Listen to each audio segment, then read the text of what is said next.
Welcome back to channel name, where real stories meet heart, courage, and justice. If you're new here, don't forget to subscribe and join our growing family of people who believe kindness and bravery still matter in this world.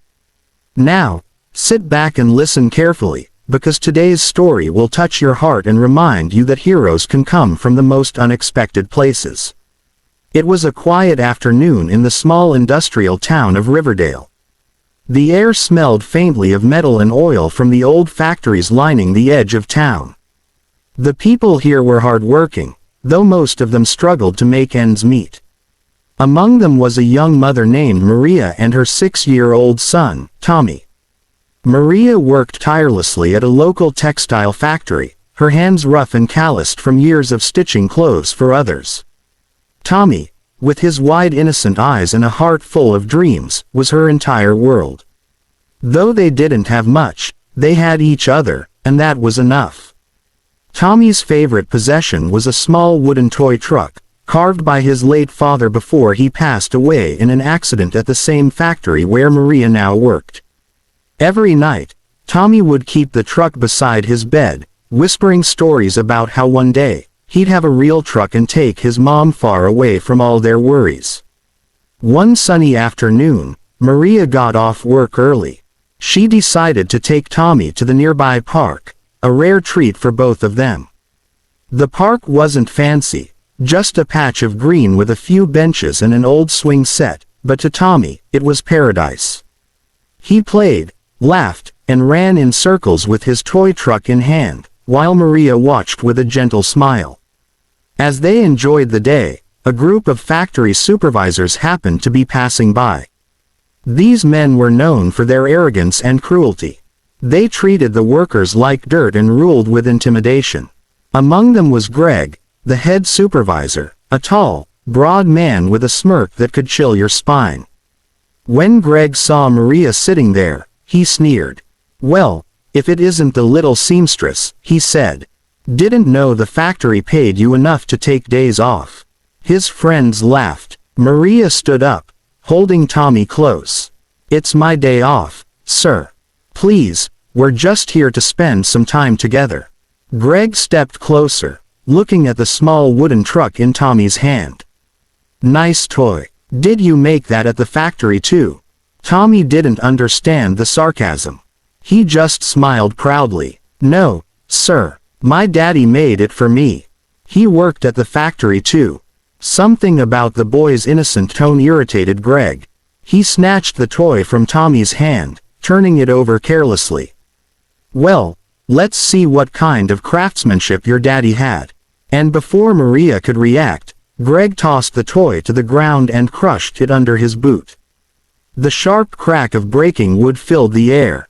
Tommy froze, eyes wide, lips trembling. Then, he burst into tears, trying to pick up the broken pieces.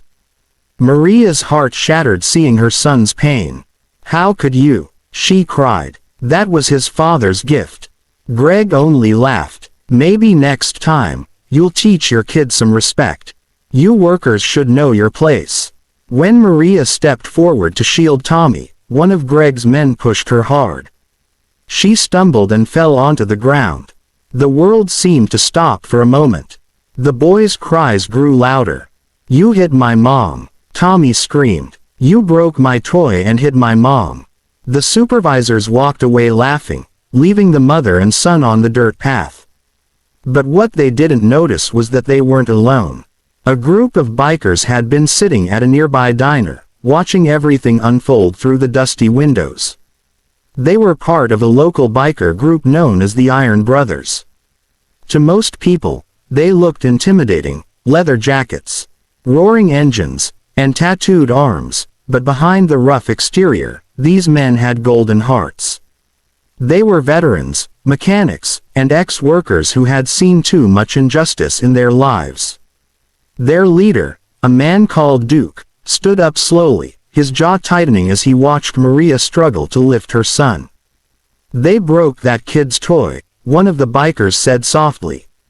"And pushed the mom. That's low, man." Duke's voice was calm but cold. "You don't lay a hand on a woman or a kid. Ever." He looked around at his crew. Mount up. Within seconds, the roar of engines filled the street. Maria turned her head, startled by the sound. The bikers rolled out of the diner, sunlight gleaming off their chrome. Tommy's tears stopped for a moment as he watched in awe. He'd never seen anything like it. "Stay here," Duke said to Maria as he stopped his bike near them. "We'll take care of this." Maria shook her head fearfully. "Please, don't get involved. Those men work at the factory. They'll hurt you, or worse, they'll fire me."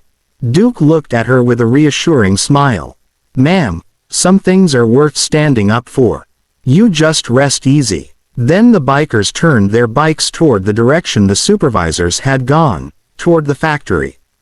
The factory gates creaked as they approached, a cloud of dust rising from the gravel road. Inside, the supervisors were boasting about what had just happened. Greg laughed as he wiped grease from his hands. "You should have seen her face when I crushed that stupid toy. Pathetic." Before anyone could respond, the sound of roaring engines grew louder. The laughter faded. One of the workers peeked out the window and went pale.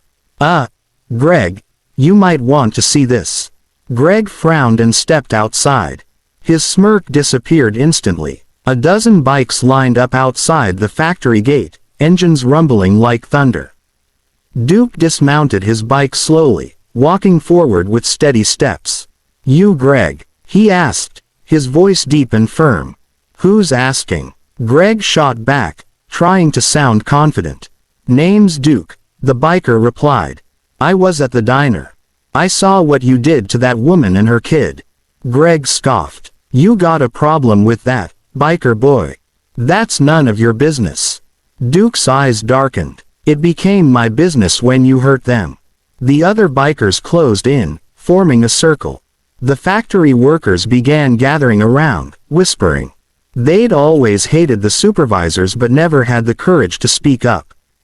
Greg tried to laugh it off. "You think you can scare me? You and your little biker gang?" Duke didn't flinch. "We're not here to scare you, Greg. We're here to teach you something about respect."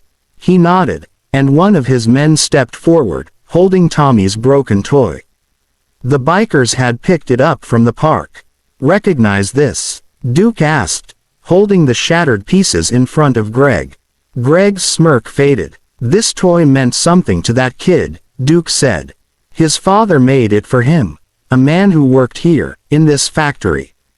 Probably under your watch. And you broke it. Then you laid hands on his mother." Greg's face turned red. "I don't need to answer to you." Duke leaned closer, his voice low and dangerous. "You're right. You don't need to answer to me. But you will answer to the people you've been stepping on for years." The workers began murmuring louder now, emboldened by the bikers' presence. One of them shouted, "Yeah, we're sick of how you treat us." Another added, "You fire people for no reason, you take bonuses while we can't feed our kids." Greg tried to regain control. "Shut up, all of you." But no one listened. The workers had found their voice. Duke threw the broken toy at Greg's feet. "You can't fix what you broke here," he said, "but you can try to make it right." Greg stammered, looking around nervously. I didn't mean to." "Don't apologize to me," Duke interrupted. "Apologize to that boy and his mother." Back at the park, Maria sat quietly with Tommy on her lap, holding the broken toy. She was about to stand up and leave when the sound of engines returned. The bikers were back.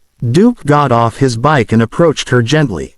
"Ma'am, it's taken care of." Maria looked confused. "What do you mean?" Duke smiled. "Let's just say those men at the factory got a little lesson in respect. They won't bother you again." He knelt down to Tommy's level, handing him a small wooden box.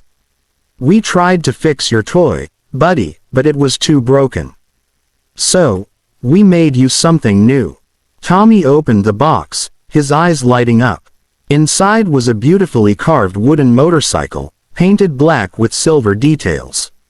"Wow," he gasped. You made this. Duke nodded. All of us. It's from the Iron Brothers. Thought you might like to ride with us someday. Tommy smiled through his tears, clutching the toy tightly. Thank you, sir. Maria's eyes welled up. I don't know how to thank you. Duke shrugged. You don't need to. Just promise me something. Keep raising that boy right. The world needs more men who stand up for what's right. Maria nodded, her heart overflowing with gratitude. That night, as the sun set over Riverdale, the workers at the factory found the courage to stand together. Word spread quickly about what happened, about how a group of bikers stood up for a mother and her son. The factory management had no choice but to remove Greg from his position after several complaints surfaced. The next morning, Maria received a call. The factory was offering her a promotion, a small gesture, but one that changed everything for her and Tommy. As for the bikers, they rode off into the distance, their engines echoing like thunder. But in the hearts of the townspeople, they left behind something greater than fear, they left behind hope. Weeks later, Maria and Tommy were walking home from the park again when they heard the familiar roar of bikes in the distance. Tommy's face lit up. Mom, it's them. The Iron Brothers. The bikers slowed down, waving as they passed. Duke gave Tommy a thumbs up. The boy proudly held up his wooden motorcycle, smiling from ear to ear. Maria whispered softly, "Some angels ride on wheels, don't they?" Tommy nodded. "Yeah, Mom, and they make toys too." The story of Maria, Tommy, and the Iron Brothers became something of a legend in Riverdale. People began to talk about standing up for what's right, about protecting the innocent, and about how true strength doesn't come from power, it comes from compassion. Every time a biker rolled through town after that, the children would wave, and the adults would smile. They knew that behind those leather jackets and roaring engines were hearts that beat for justice. Years later, Tommy grew up to become a mechanic, running a small repair shop at the edge of town. On his workbench sat a single keepsake, a small wooden motorcycle, polished and cherished.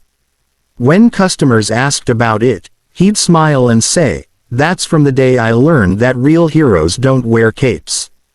They wear helmets." And somewhere out on the open road, Duke and the Iron Brothers continued their rides, helping those who couldn't fight back, reminding the world that courage isn't loud, it's quiet, steady, and unstoppable. Because in the end, it wasn't just about a broken toy or a cruel man. It was about kindness, unity, and the strength that comes from standing together.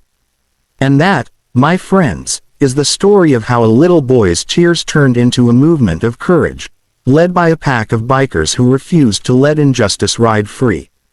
If you enjoyed this story and believe kindness still matters, don't forget to like, share, and subscribe to channel name. Because here, we believe every good deed deserves to be remembered, and every heart deserves a little hope.